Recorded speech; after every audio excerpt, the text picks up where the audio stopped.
Have you ever wondered, could the Antichrist be walking among us today? This question might seem far-fetched, but it's one that Pope Francis, the leader of the Catholic Church and a figure revered by millions globally, has recently posed. Let's take a step back and understand the gravity of the Pope's position in our world. The Pope is seen as the voice of God on earth, given authority by Christ himself to make critical decisions within the Church. This role gives his words and actions significant weight, particularly within the Christian community. Recently, Pope Francis has made statements that have both shocked and intrigued the world.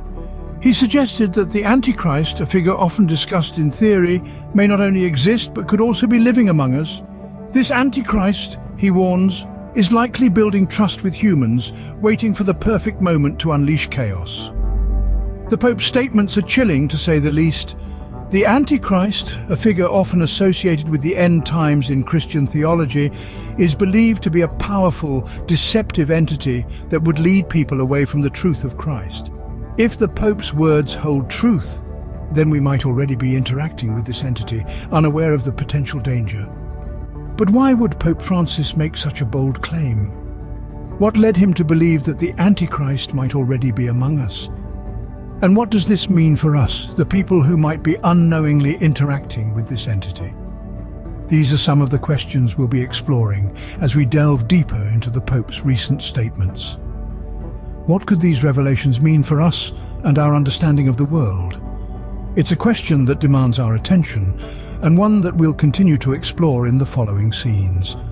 As we navigate through this complex topic, remember that knowledge is power. By understanding the Pope's perspective, we can better prepare ourselves for whatever lies ahead. The Pope's words are not just a prophecy, but also a warning. Pope Francis's recent statements have been a wake-up call for the faithful.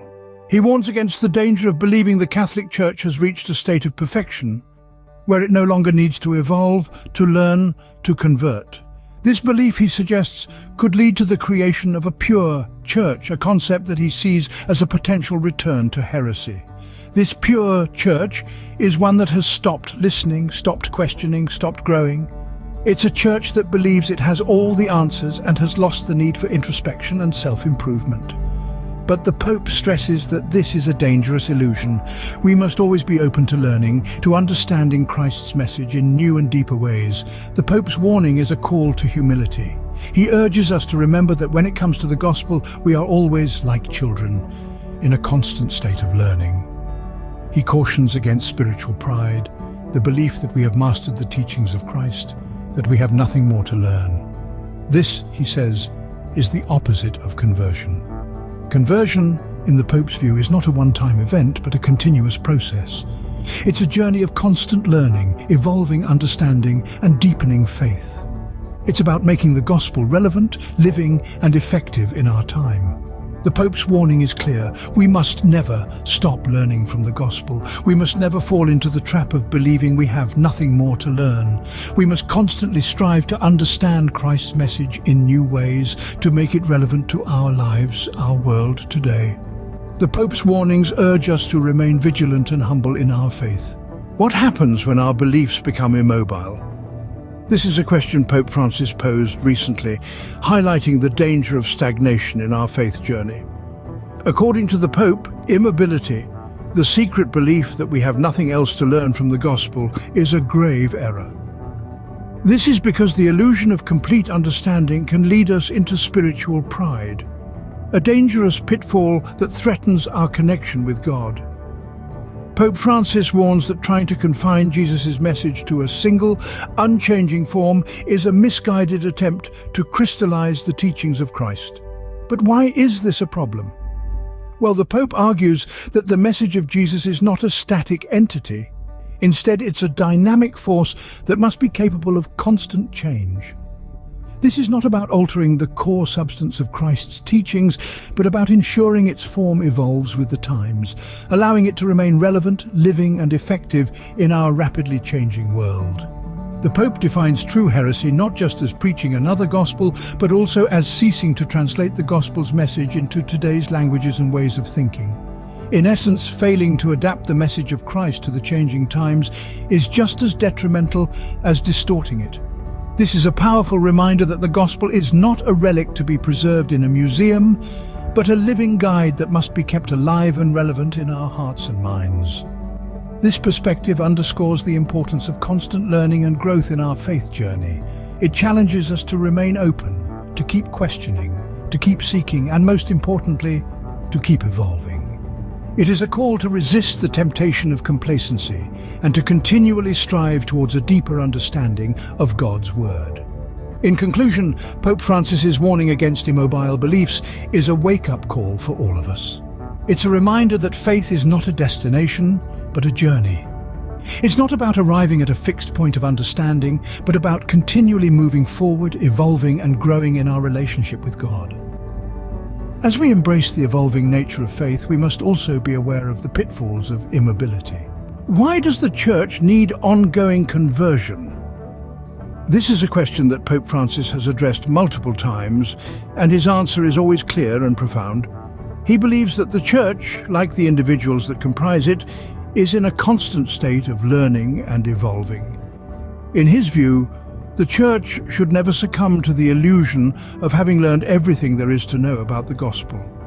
Such a mindset, he warns, leads to spiritual pride and stagnation.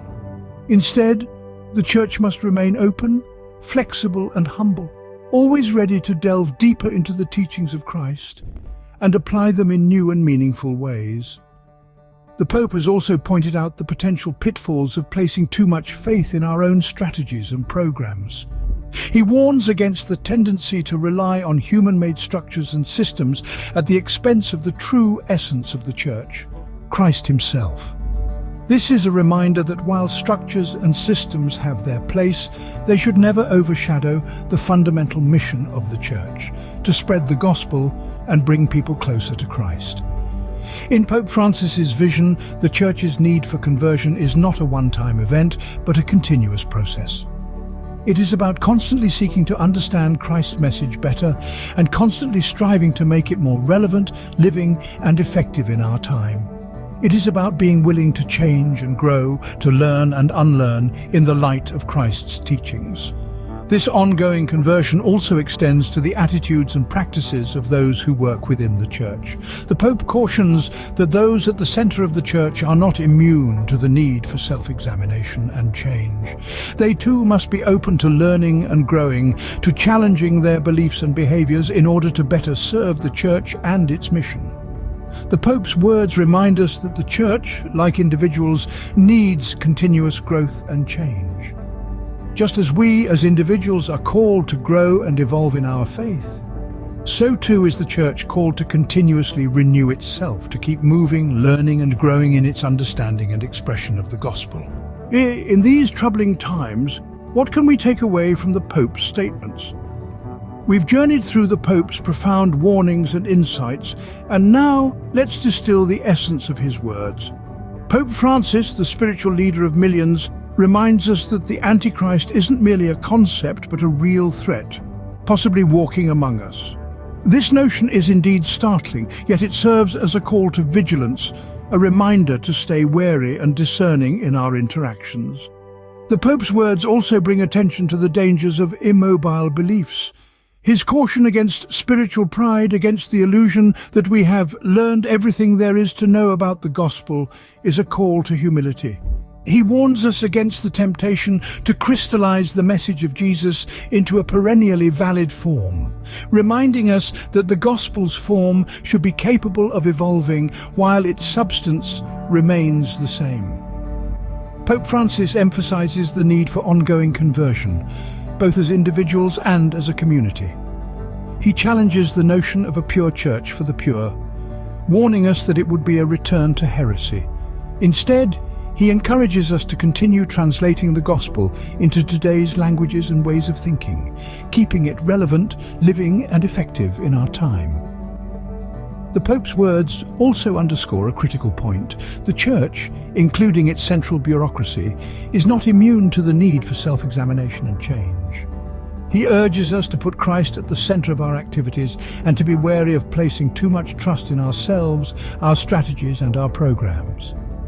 In essence, Pope Francis's statements serve as a compass for Christians in these tumultuous times. They invite us to be vigilant, humble, and committed to ongoing conversion, to keep the gospel alive and relevant, and to place Christ at the center of our lives. As the Pope's words resonate across the globe, it's time for us to ponder, question, and grow in our faith.